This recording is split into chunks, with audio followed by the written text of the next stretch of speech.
Hi friends, అమ్మమ్మ కథల్లోకి మళ్ళీ వచ్చేద్దాం. ఇది ఒక సరదా కథ, కాకి హంస కథ. అనగనగనగనగనగా ఒక కాకి ఒక చెట్టు మీద ఉండేది. ఆ చెట్టు కింద ఒక చెరువు ఉంది. ఆ చెరువులో ఒక హంస ఉండేది. ఈ కాకి ఆ హంసలను చూసి ఎప్పుడు కుళ్ళుకునేది. బా, ఎంత అందంగా ఉన్నాయో, అవి ఎంతటి చక్కటి రెక్కలను, అందమైన రూపాన్ని, రంగుని, అబ్బా చూసి ఎంత బాగుంది అనుకునేదంటే ఎప్పుడూను. నేను అలా ఉంటే ఎంత బాగుండేది అనుకునేదంట.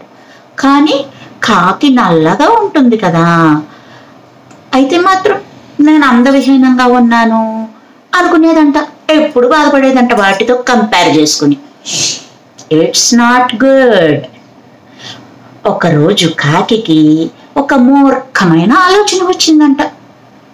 హంసల్లాగే తను కూడా ఆ నీళ్లలో ఉంటూ, ఆ కలుపు మొక్కలు తింటూ, ఇలా ఈదుకుంటూ ఉంటే, ఆ హంస మాదిరి జీవితం గడిపితే అలా హంసల్లా అందంగా మారిపోతానేమో అనుకున్నదంట పిచ్చికాకి. అంతే, అప్పటి నుంచి గాల్లో ఎగరడం మానేసింది. నీళ్లల్లో ఈత కొట్టడానికి తెగ ప్రయత్నించింది. అలవాటు లేని తిండి, ఆ కలుపు మొక్కలు తినడం వల్ల అవి వంట బట్టక బలహీనమైపోయింది. దాని బరువంతా కోల్పోయింది. చిక్కి శల్యమైపోయింది. అయినా చాలా రోజులు అందంగా కనబడాలన్న కోరికతో అలాగే తన ప్రయత్నం కొనసాగించింది. అందం రాలేదు సరికదా, ఆ కాకి ఉన్న బలం కూడా పోయి ఎగరలేకపోయింది. దాని ఒరిజినల్ అది ఏమీ లేకుండా అయిపోయింది అనమాట. దాని బలం లేకుండా అయిపోవడం, శక్తిహీనం అయిపోవడంతో దాని చెట్టు మీద కూడా అది ఎగరలేకపోయింది. అయ్యో అని చెప్పేసి ఇంకా దానికి నేను చేసింది కరెక్ట్ కాదని అప్పటికి తెలిసిందనమాట.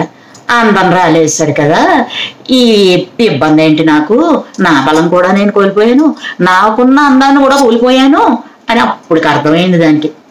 అప్పటి నుంచి ఇంకా చేసేదేం లేక అలవాట్లు మార్చుకున్నంత మాత్రాన అందం పెరగదు, రూపం మారదు అని ఆ కాకి అర్థమైంది. ఆ తర్వాత ఇంకెప్పుడు ఆ హంసలను చూసి అసూయ పడలేదు. కథ కంచికి మనం ఇంటికి. Bye bye friends.